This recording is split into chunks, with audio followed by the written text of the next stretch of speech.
Billion रुपए की उन्होंने हमारे से बात की, जिसके बीच में इनकम टैक्स वगैरह भी था, जिसमें एग्जम्पशंस थी पूरी इनकम टैक्स में, जिसमें आपका प्रोविडेंट फंड है उसके ऊपर जो एग्जम्पशन दी गई है इनकम टैक्स की वो भी था, और फिर सेल्स टैक्स के ऊपर एग्जम्पशंस की बात हुई। तो ये सारा जो 700 अरब रुपए का जो बिल था उसको हमने 343 बिलियन पे लेके आ गए। 343 बिलियन जब लेके आए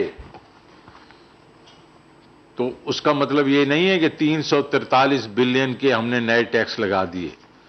ये बेसिकली एग्जम्पशंस हैं जो over a period of time जिस जिसका दाव लगता था वो आके अपने प्रोडक्ट्स को टैक्स एग्जम्प्ट करवा देता था। तो इसका बहुत ही सिंपल मैं आपको ये बता सकता हूं ताकि ये आज अबहाम ही खत्म हो जाए कि ये टैक्सों का बोझ लोगों पे पड़ेगा और ये महंगाई होगी। 343 अरब रुपए के एग्जम्पशन जो हैं वो हटाई गई हैं, जिसमें मशीनरी के ऊपर और उसके प्रोडक्ट्स 112 अरब, फार्मा के ऊपर 160 अरब, और बाकी जो है जिसको रेस्ट ऑफ द गुड्स की बात करें तो वो तकरीबन 71 अरब। अब मशीनरी का 112 अरब जो है वो रिफंडेबल है और एडजस्टेबल है।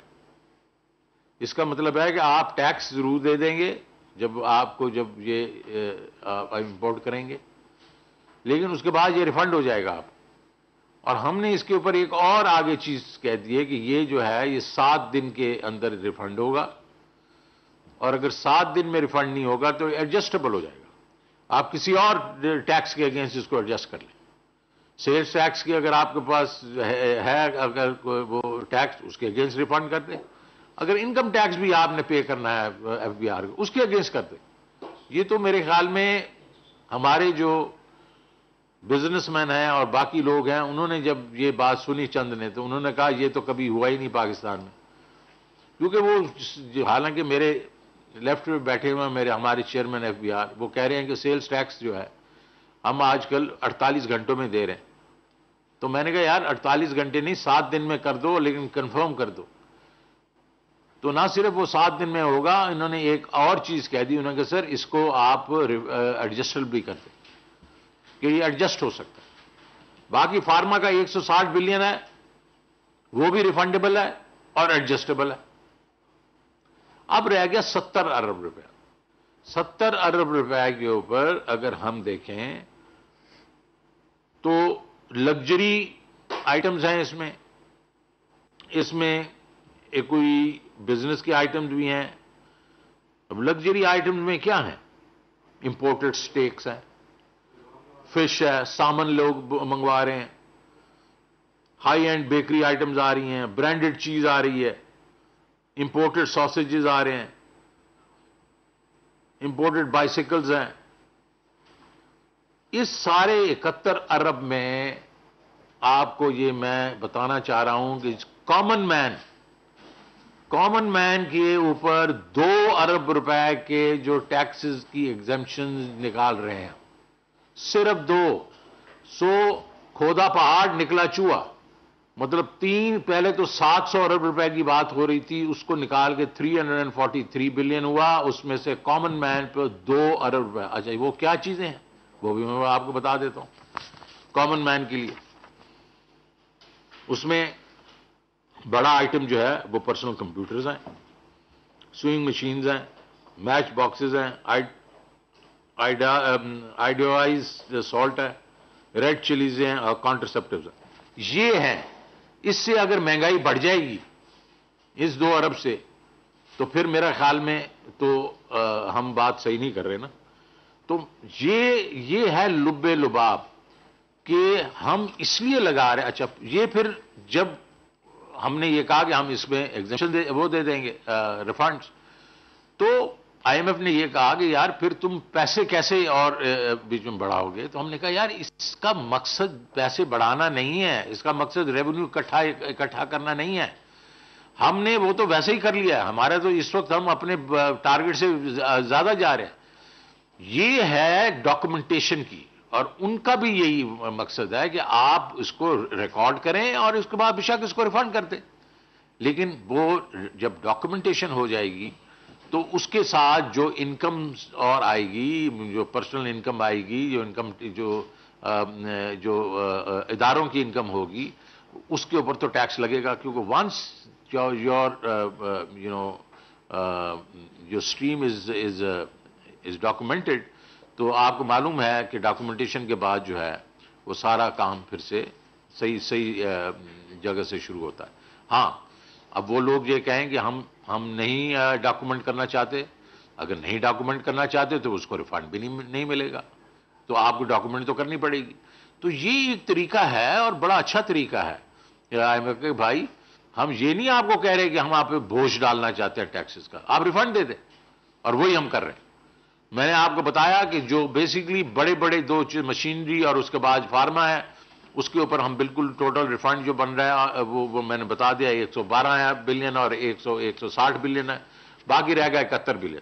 उसमें लग्जरी आइटम भी मैंने आपको बता दी, जो लोग जिस किस्म की चॉकलेट्स करते हैं और एवोकाडोज करते हैं, और जनाब न्यूजीलैंड का स्टेक आ रहा है और ऑस्ट्रेलियन स्टेक आ रहा है, तो इसके ऊपर तो यार ये गरीब आदमियों का नहीं है ना, ये उनका नहीं है। जो गरीब आदमी या आप आम आदमी, मैं गरीब की भी नहीं बात करूं, आम आदमी के ऊपर 2 अरब रुपए के सिर्फ टैक्स लग रहे हैं। अब फूड आइटम्स बिल्कुल इसके बीच में मैंने ये जो इसमें हम ये भी बताना चाहता हूं मैं आपको कि बड़ी लड़ाई हुई उनके साथ, और जब उनके साथ लड़ाई हुई तो हम लोगों ने क्या क्या चीजें ऐसी हैं जिसके ऊपर हमने बेसिकली उनसे कहा कि ये हम नहीं करेंगे। पहले तो इनकम टैक्सेस के ऊपर हमने कहा हम टैक्स पे टैक्स नहीं लगने देंगे, जो टैक्स पेयर है उसके ऊपर हम और टैक्स नहीं होगा। और ये जो मैंने आपको कहा एग्जम्पशन जो हमारी थी प्रोविडेंट फंड वगैरह पे, वो बहुत बड़ा आइटम था, 140 से 150 अरब रुपए का आइटम, वो भी हमने नहीं कहा। तो हमने कौन सी ऐसी चीजें जिसको हमने डिफेंड किया? फूड आइटम्स हैं, सारे फूड आइटम्स हैं, उसके बीच में wheat flour, wheat bran, rice, vegetable, fruits, pulses, fresh fruit, poultry, fish and meat, ये भी है, milk and fat filled milk, sugar cane and beet sugar, ये रॉ मटेरियल्स जो हैं ये भी टैक्स एग्जम्प्ट है, वो है अपना, इसमें हमने डिफेंड किया इनको। Educational books, stationery, imported parts और computer and laptops, imported CKD kits for electric vehicles, imported plant and machinery, SEZs, ये वो चीजें हैं जिसको हम मतलब है कि जिसपे सेल्स टैक्स लगेगा ही नहीं। तो ये तो आइटम्स ये हैं। और इसमें अगर आप देखें तो और भी चीजें हमने जिसमें की, और वो क्योंकि हमारे लिए वो बड़ी इंपॉर्टेंट है। एग्रीकल्चर ट्रैक्टर्स, इसको हमने नहीं, इस पे सेल्स टैक्स लगने दिया। फर्टिलाइजर, आपको मालूम है कि फर्टिलाइजर के ऊपर हम जनाब सेल्स टैक्स लगाते हैं और आगे जो फार्मर है वो सिर्फ 2% देता है, तो उसका एक दरमियान बहुत बड़ा गैप है जिसको हम रिफंड करते हैं, तो इसमें भी नहीं लगने दिया। Inputs of fertiliser sector, pesticides एक बहुत बड़ा आइटम है। यूज्ड क्लोथिंग्स एंड फुटवेयर, पुराने जो कपड़े हैं इनके ऊपर भी हमने वो टैक्स नहीं लगने दिया। और सिनेमा की जो इक्विपमेंट है उसको भी नहीं हमने ले लिया। तो ये जो अगर आप देखें कि जितना हमने वावेला मचाया हुआ है प्रेस में भी आज उधर भी, तो ये गेम जो है अगर ये फर्ज करें ये कॉमन मैन के लिए 2 बिलियन की गेम है, और हम टोटल जो हमारा सेल्स टैक्स जो है वो मतलब मेरे ख्याल में 2500 से 3000 बिलियन का है, उससे भी मेरे ख्याल में थोड़ा कितना होगा जी इस वक्त? सर 3 ट्रिलियन का है, उसमें 2 बिलियन। तो ये कौन सा ऐसी तूफान आ जाएगा इसके ऊपर महंगाई पे 2 अरब रुपए से। और अगर दूसरा किया जाए कि जी हाँ इंपोर्टेड जो है ये आइटम जो है जो कि आम आदमी के लिए ये अपर क्लास के लिए है, जिसमें इंपोर्टेड मीट है, इंपोर्टेड फिश है वगैरह वगैरह, और वो 71 अरब रुपया जो है, तो उसमें मतलब वो कॉमन मैन के ऊपर क्यों बोझ पड़ेगा? तो मैं सिर्फ ये बताना चाह रहा हूं कि इसकी वजह क्या है कि उन्होंने किया, हमने किस किस चीज को निकाला बीच में से। हमने 700 अरब रुपया उन्होंने डिमांड की थी, उसको 343 पे लेके आए, और उसके बीच में मैंने आपको बताया हम रिफंड कर देंगे और एडजस्ट भी कर देंगे अगर किसी के, ताकि ये है कि ये लोग जो हैं ना डिपेंड करें एफबीआर पे, ऑटोमेटिकली वो एडजस्ट कर लें। तो ये तो मैं आपको बताना चाहता हूं टैक्सेस के ऊपर। सो ये कोई ऐसी हमने कोई ऐसी हरकत नहीं की जिससे जो है कि गरीब आदमी पे बोझ पड़े। हाँ, ये हमने डॉक्यूमेंटेशन के लिए जो उनकी बात थी वो बिल्कुल उसमें वजन था, और वो हमने कहा कि हम करेंगे। अब बाकी दूसरी बात आ गई, और वो है स्टेट बैंक के अमेंडमेंट की। और स्टेट बैंक के अमेंडमेंट के बारे में मैं ये कहना चाहता हूं कि ये जो हमारा जो पीटीआई है उसका मंशूर में है कि वो इंस्टीट्यूशनल जो है लोगों को अथॉरिटी देना चाहती है, इंडिपेंडेंस देना चाहती है, ताकि इंस्टीट्यूशंस जो हैं वो मजबूत हों। और जब तक इंस्टीट्यूशंस को आप उनके इख्तियार जो हैं वो उनको नहीं देंगे और उन पे इंटरफेरेंस करते रहेंगे तो वो कभी भी मजबूत नहीं होते। तो उस दावे में जब ये स्टेट बैंक के बारे में IMF ने बात की तो उन्होंने ये कहा कि देखिए जी, आपका जो स्टेट बैंक है उसको बहुत बुरी तरह ट्रीट किया जा रहा है।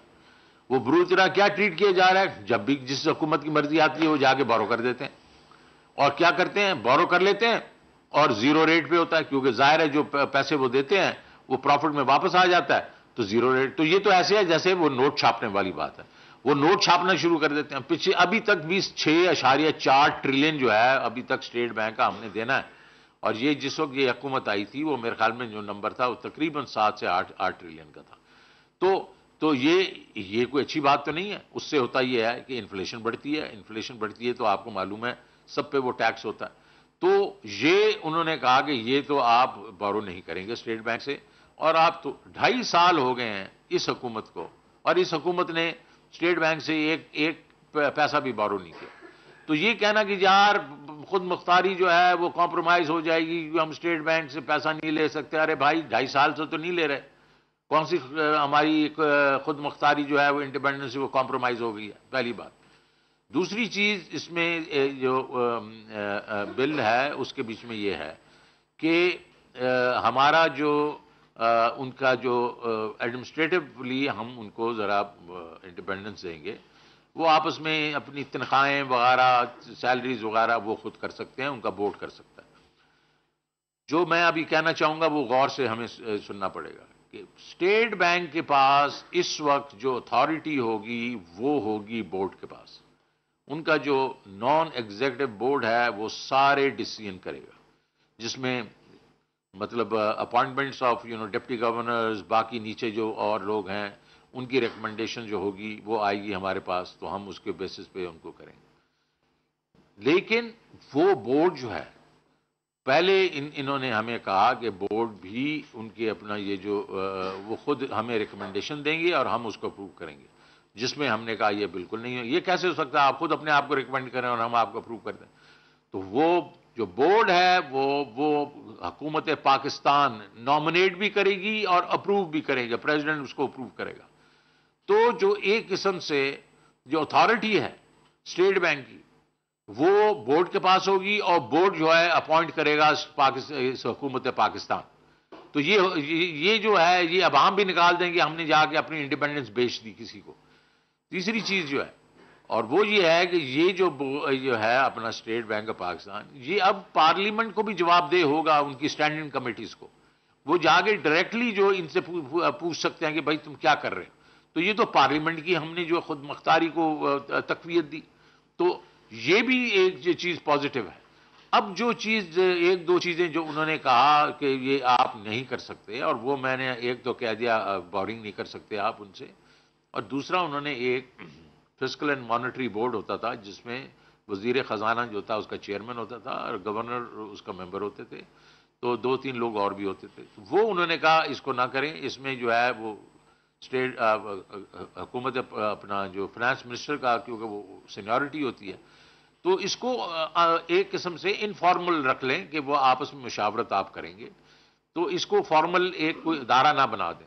उसमें मैं तो खैर चाह रहा था कि ये एक कोई ना कोई फॉर्मल चीज़ हो जाए, लेकिन उन्होंने कहा जी ये तो आप बेसिकली एक एक ही मुल्क में रह रहे होंगे तो आप इसको मुशावरत कर सकते हैं एक दूसरे का। एंड मेरा ख्याल में अगर बोर्ड हमारे पास है और वो इंडिपेंडेंट बोर्ड है और वो हमने अपॉइंट कर रहे हैं तो ये कोई इतनी बड़ी बात नहीं है।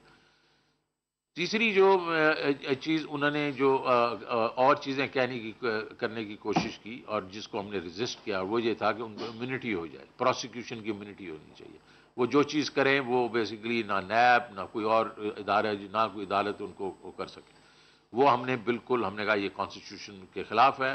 इस तरह की 3, 4, 5 चीज़ें हमने बिल्कुल हटा दी। हमने पिछले ड्राफ्ट जो पिछली दफ़ा कैबिनेट ने अप्रूव किया था उससे इस दफ़ा हमने वो ख़त्म कर दी।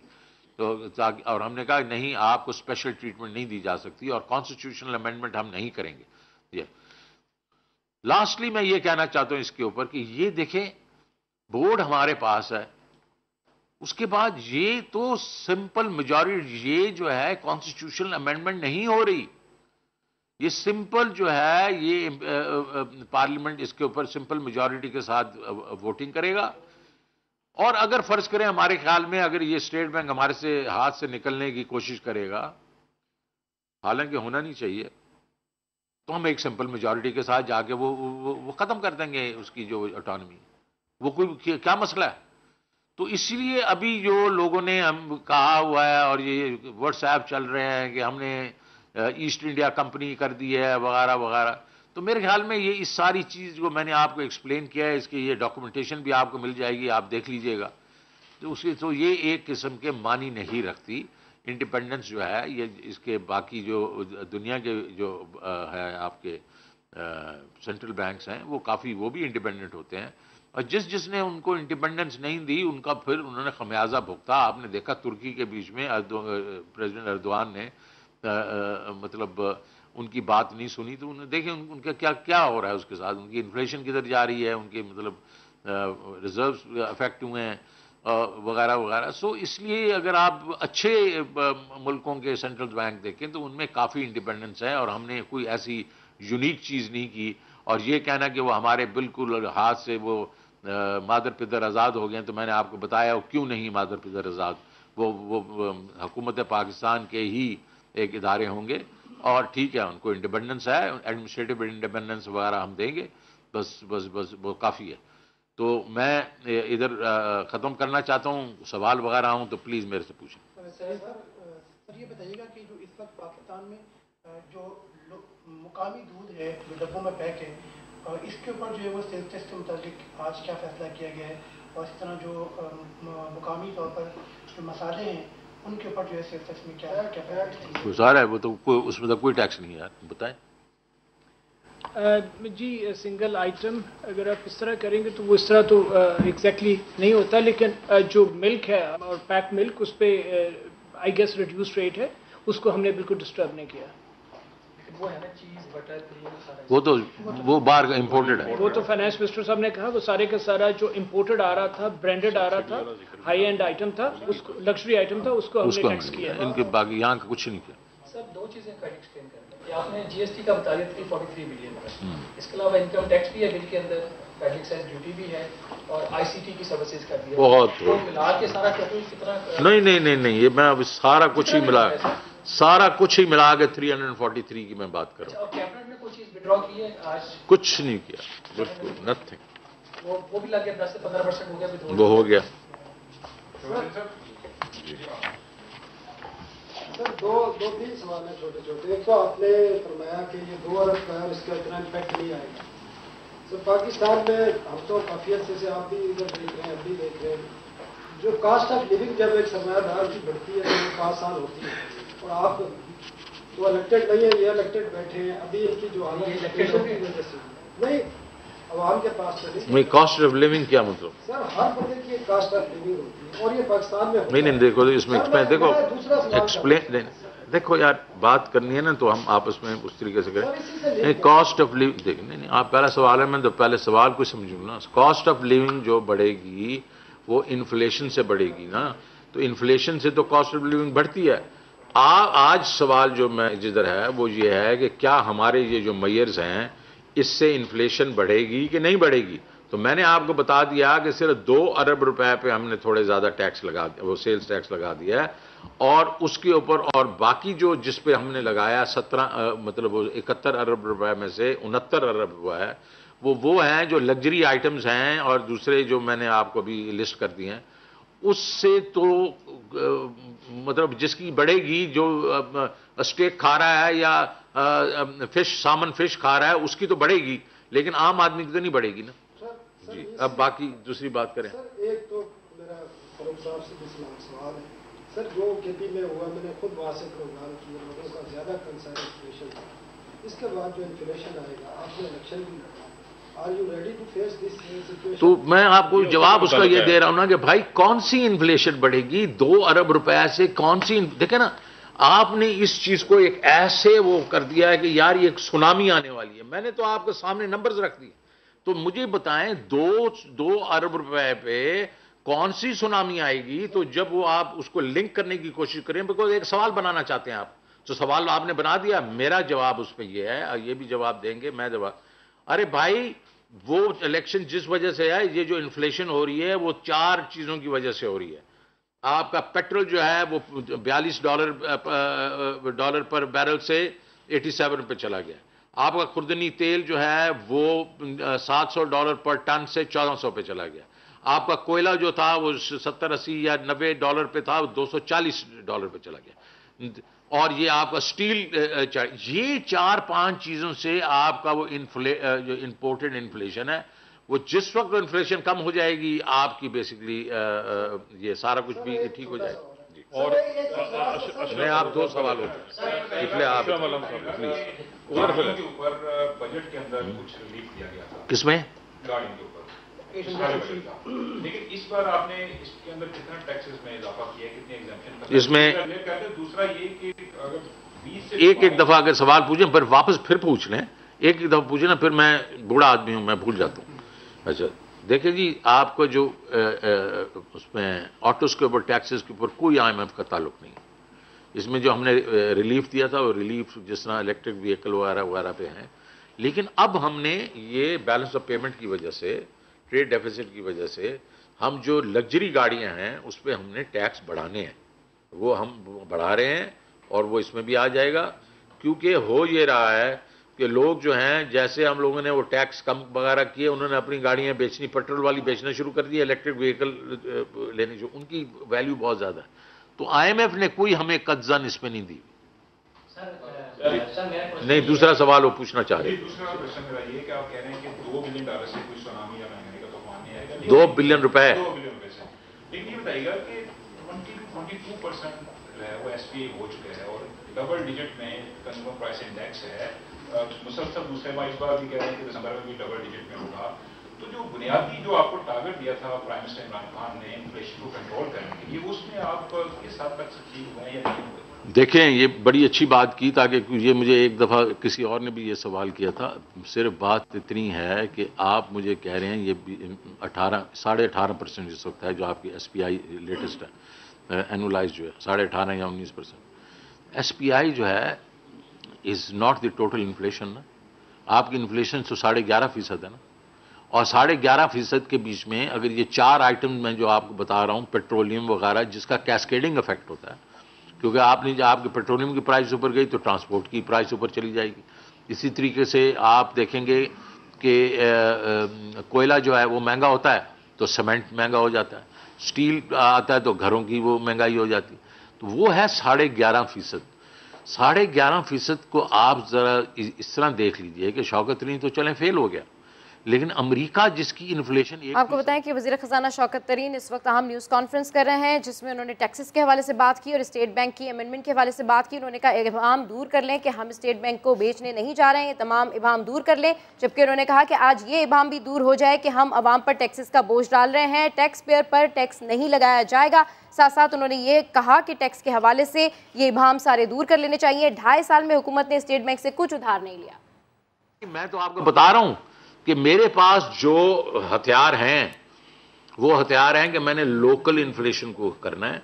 लोकल इन्फ्लेशन ये आपकी है इसमें SPI जो इस दफ़ा इंक्रीज है उसमें आपके ये वेजिटेबल्स वगैरह की सिर्फ 0.03% इंक्रीज हुआ है, और इस वक्त अनियंस वगैरह 25% पिछले साल से कीमतें कम हैं।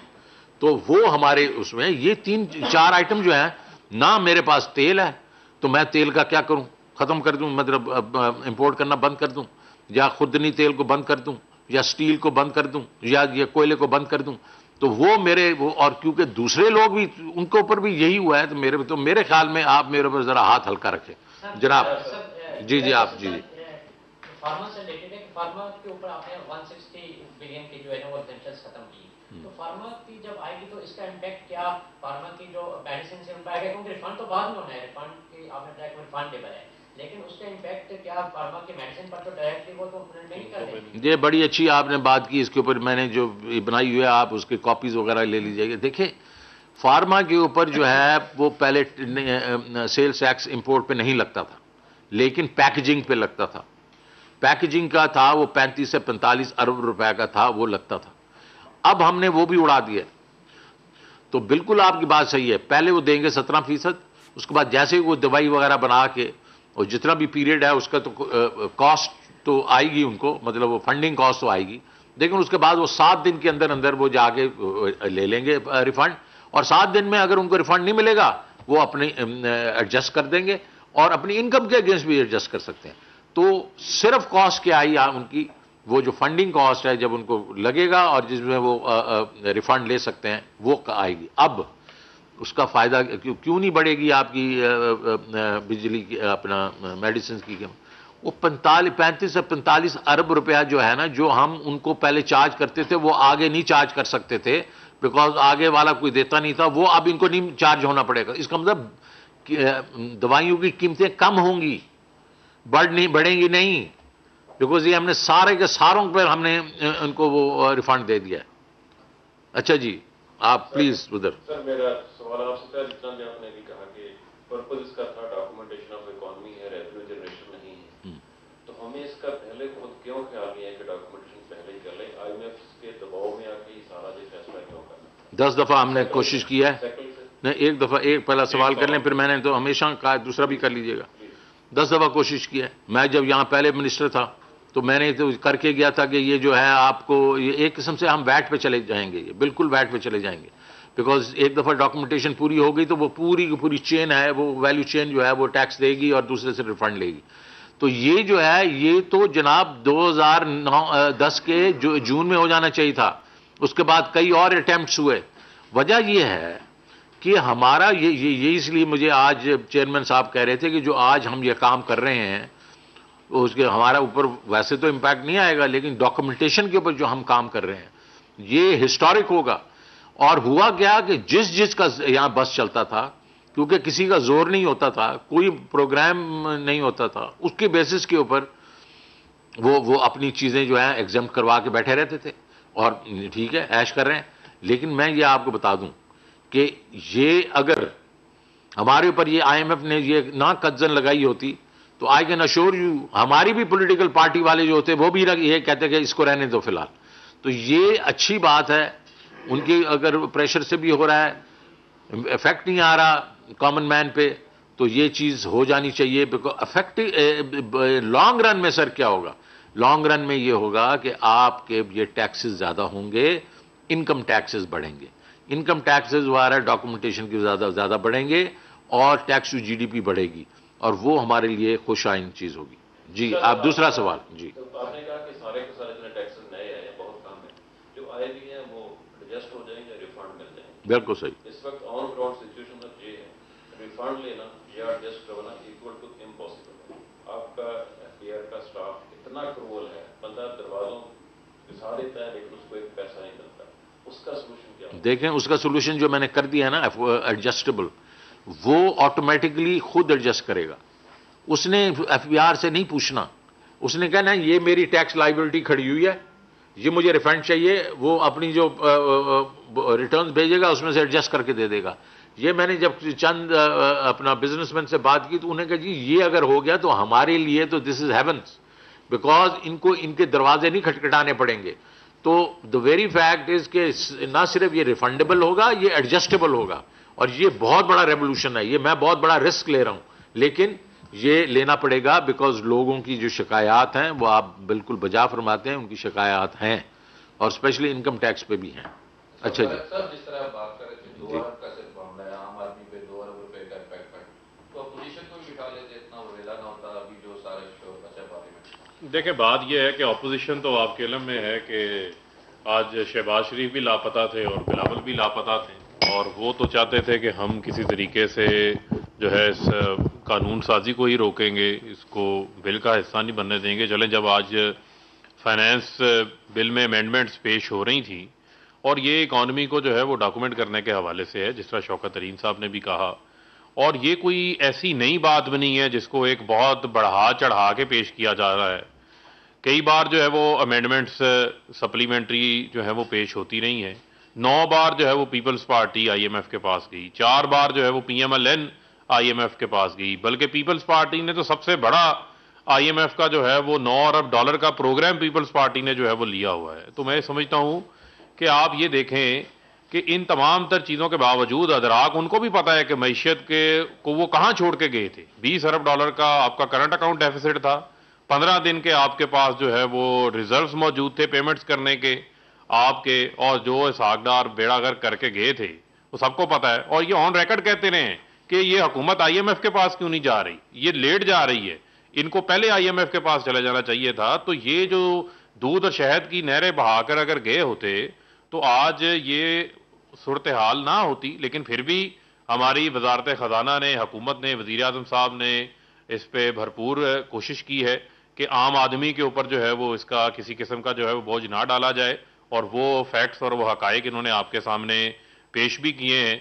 और मैं समझता हूं कि इसके ऊपर अब अपोजिशन को भी चाहिए कि वो बजाय आकर कोई दलील के साथ बात करें, लेकिन जो आज उन्होंने रवैया अख्तियार किया पार्लियामेंट के अंदर, ईवान को मछली मंडी बनाई रखा, तूफान बदतमीजी की रखी, और लीडरलेस अपोजिशन थी, कोई उनका लीडर वहां पर मौजूद नहीं था, बंद कमरों में बैठ के बड़े बड़े दावे करते हैं, जब मौके के ऊपर मामला आता है तो उस वक्त शहबाज शरीफ भी लापता होते हैं, बिलावल भी लापता होते हैं। मैं सर इसका जवाब जरा थोड़ा एक देखें, मैं कुछ इस पे कहना चाहूँगा। देखिए बात सी ये है कि ये एक ऐसा ये दोनों जो हैं ये ऐसे डॉक्यूमेंट्स थे जो कि हम इनमें ओपन डिबेट नहीं कर सकते थे। जैसे ही अगर उनके साथ हम इसके ऊपर गुफ्तगू करते तो उससे ये था कि ये जाहिर है कि ये आउट हो जाती, और ये IMF जो है वो अलाउ नहीं करता। वो कहते हैं यार तुम अपना कम से कम कैबिनेट वगैरह से अप्रूव करके करना, तो उसकी वजह से तो, लेकिन कुछ नहीं बगड़ा ना। आज हमने ले किया और इसके साथ पूरा डिस्कशन करेंगे, उनके साथ बैठ के मुशावरत करेंगे, उनको समझाएंगे भाई ये ऐसी बुरी चीज़ नहीं है। तो देखें आपकी बात बिल्कुल ठीक है कि हमें मुशावरत हर चीज़ में करनी चाहिए, लेकिन इसका सिर्फ हमारा ये था कि ये हम, क्योंकि ये जो है IMF के 2 बिल्स हैं, जैसे ही हमने उनके साथ डिस्कशन करनी थी ये उस वक्त पूरी उसमें आए, और ये हमारा का सारा जो है ना ये प्रोसेस ही ख़त्म हो जाता। आपको मालूम है IMF के साथ हमारा एग्रीमेंट जो है ये इम्पॉर्टेंट है, ये इस इकॉनमी के लिए इम्पॉर्टेंट है। ये डॉलर $1 बिलियन इम्पॉर्टेंट नहीं है, ये उनकी जो एक किस्म से स्टैंप है उसकी वजह से वर्ल्ड बैंक साथ आता है, एशियन डेवलपमेंट बैंक साथ आता है, मल्टीलैटरल जो बाकी बायलैटरल्स होते हैं वो साथ। वज़ीर ख़जाना और वज़ीर मुमलिकत की न्यूज़ कॉन्फ्रेंस अमेंडमेंट बिल के हवाले से उन्होंने कहा कि कई बार ये पेश किया गया है, प्राइम मिनिस्टर ने कोशिश की है कि आम आदमी पर टैक्सेस का बोझ ना पड़े।